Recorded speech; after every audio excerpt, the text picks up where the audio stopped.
Amen. Amen? Amen. All right, don't go to sleep on me yet. We just started. Okay.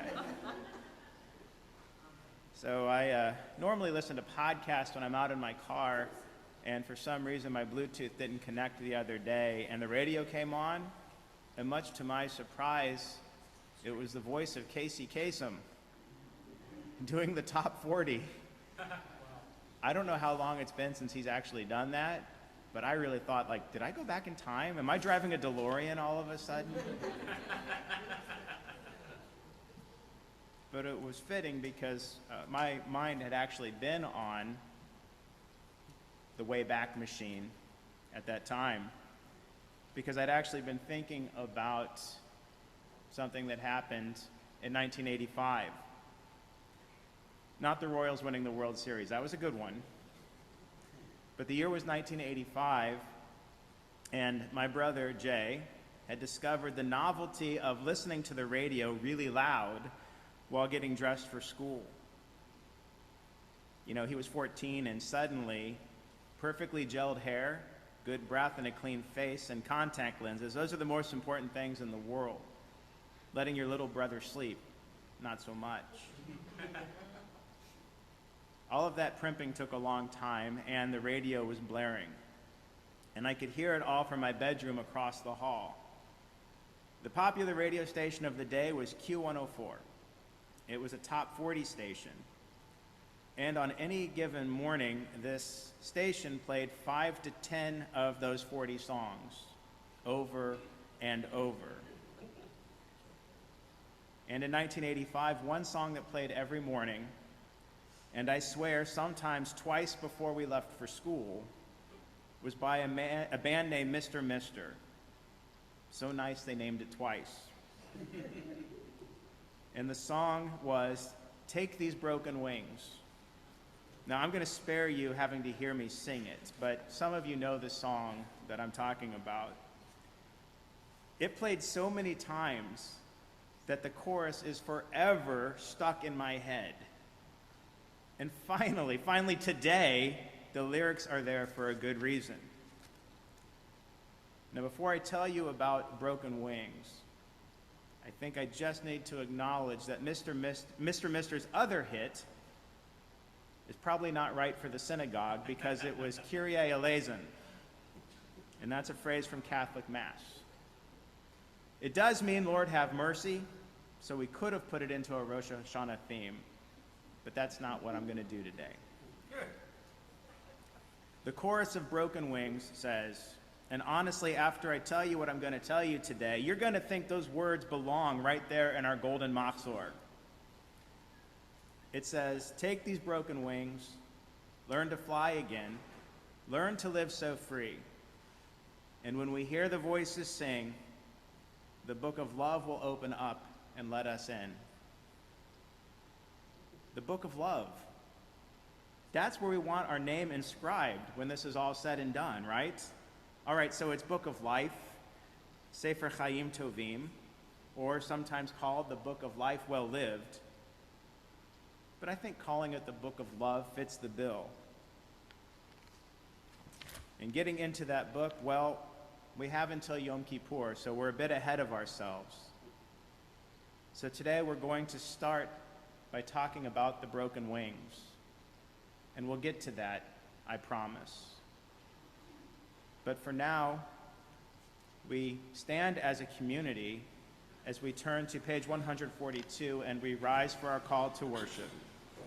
So my thoughts on the broken wings begin much earlier than 1985, if you can imagine that. Chaim Nachman Bialik was the pioneer of modern Hebrew poetry.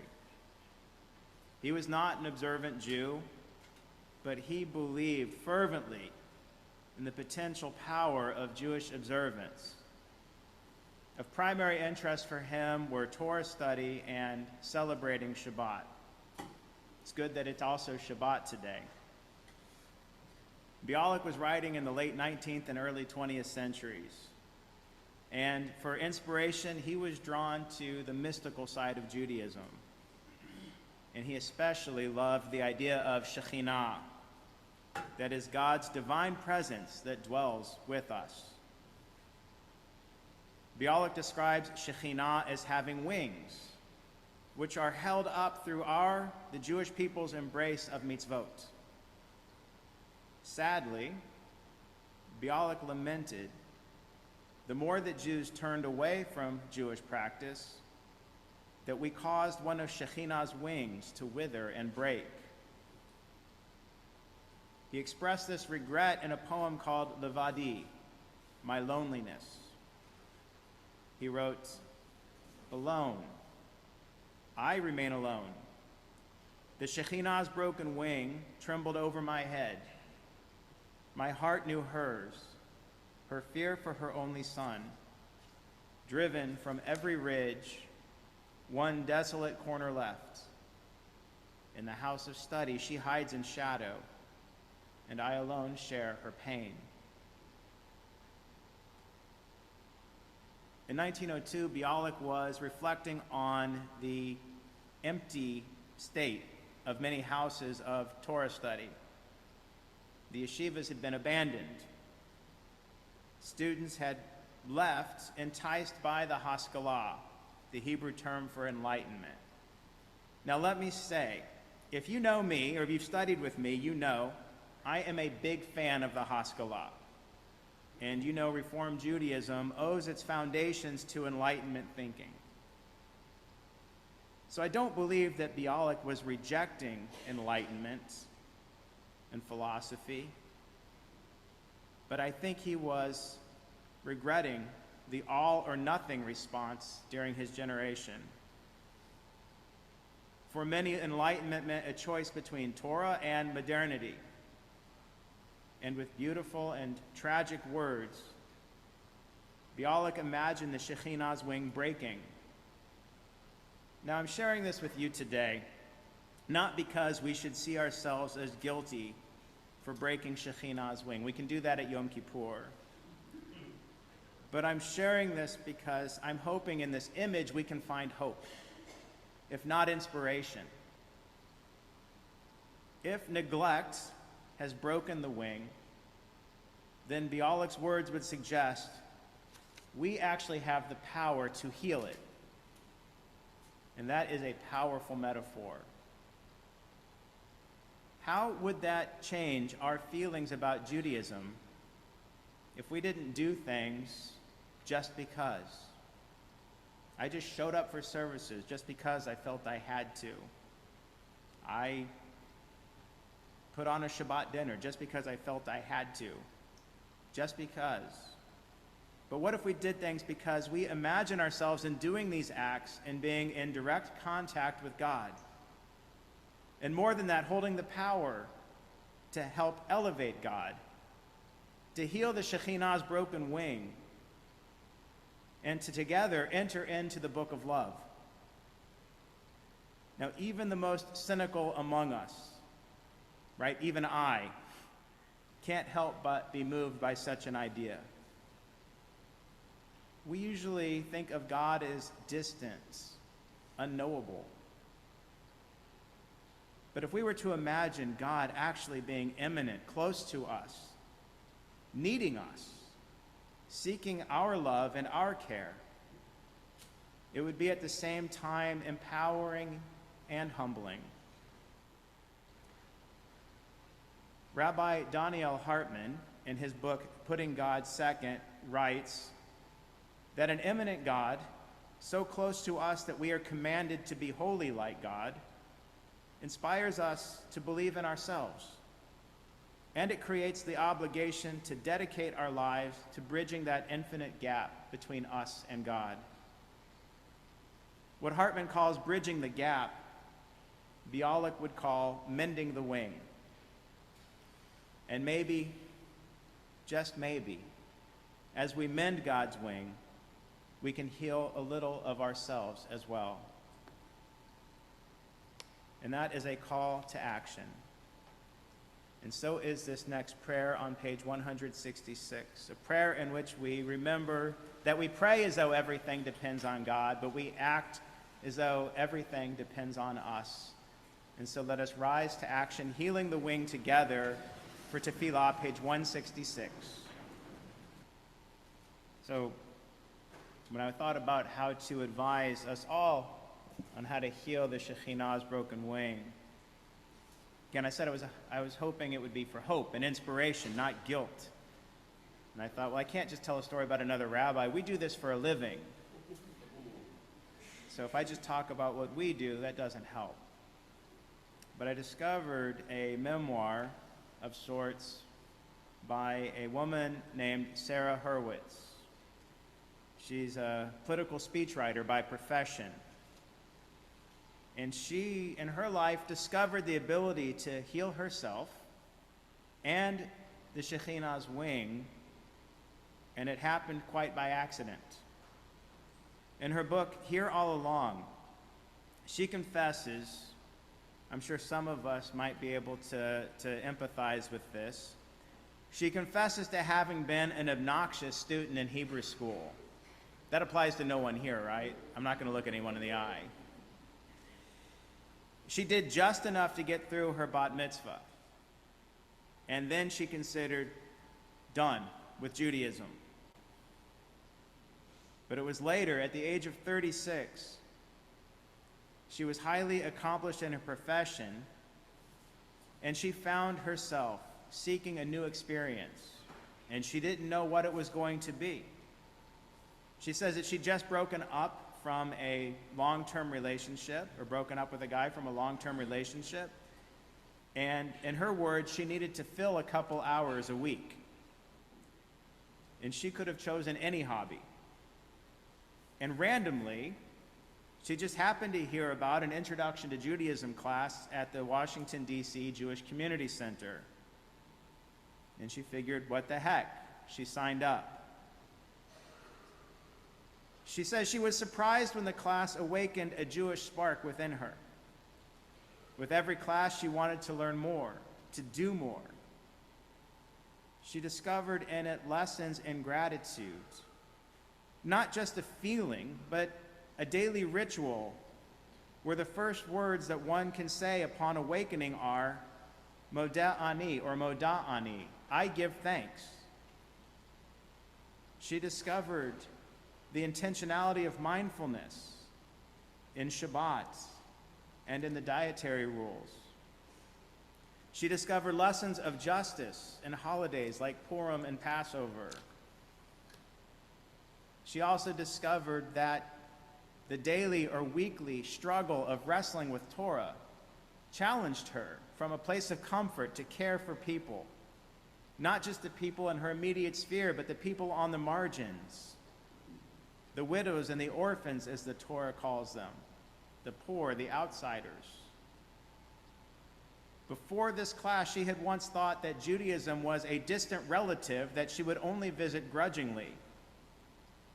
But by engaging in it, she discovered true loving kinship. She found direction in strengthening her community and healing our world. About this, she writes, and I can only imagine the amazement she felt when she discovered these words. The more I finally opened up to Judaism, I found that it began to open up to me.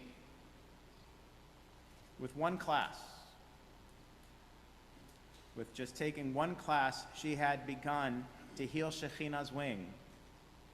And she'd begun to heal something inside of her as well. And it was something that she did not even know was broken. So as we think about how we might engage ourselves, to heal ourselves, to repair the wing, to reach out to those on the margins, to bring more holiness into our world, let's turn to our Kedushah, our prayer of holiness in our service, on page 184. Please rise. So when it comes to becoming active in healing the Shechinah's wing, we as Reformed Jews have a somewhat unique approach. We explore a middle path between science and Torah. between enlightenment and tradition, between modernity and Jewish life. And we seek to weave these aspects of our life together, much like the braid of a Havdalah candle. The Havdalah candle that's braided and twisted helps us to separate the sacred from the ordinary. And it has to be woven carefully.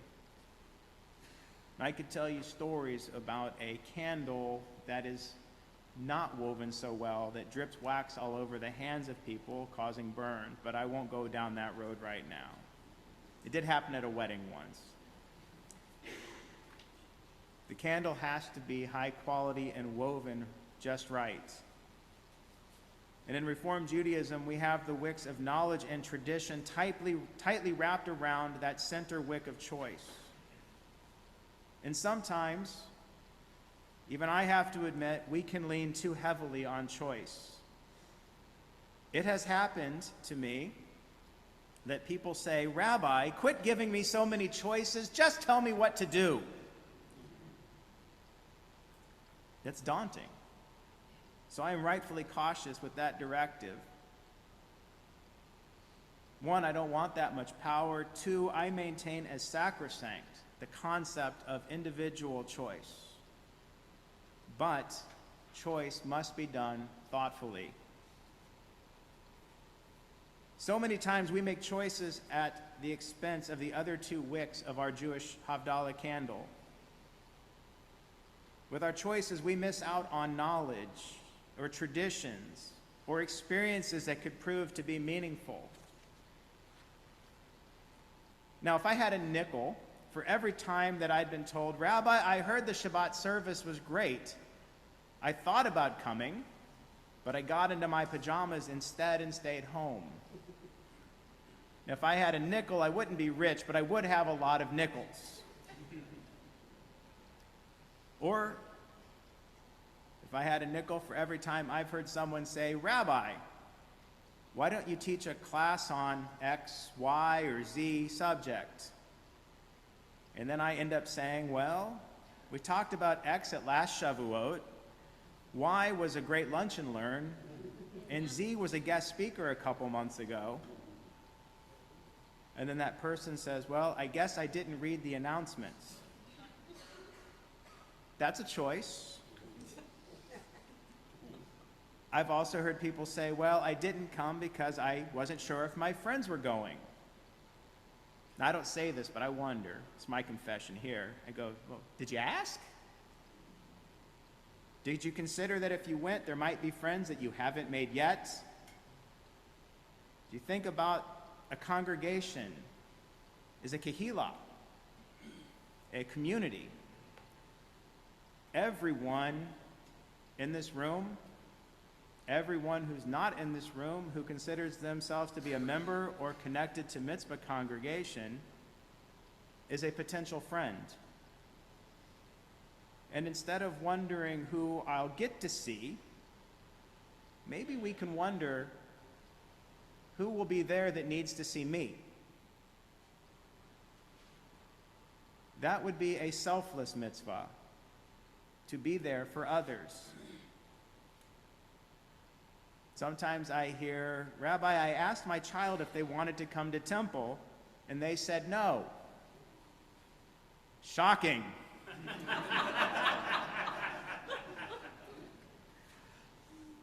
Maybe choices aren't about preference. Maybe choices are about what we find important. If Judaism and maintaining Jewish community, either here in Chattanooga and also worldwide, if that's a value, we can make our choices that demonstrate that value. And yes, our children are watching and listening.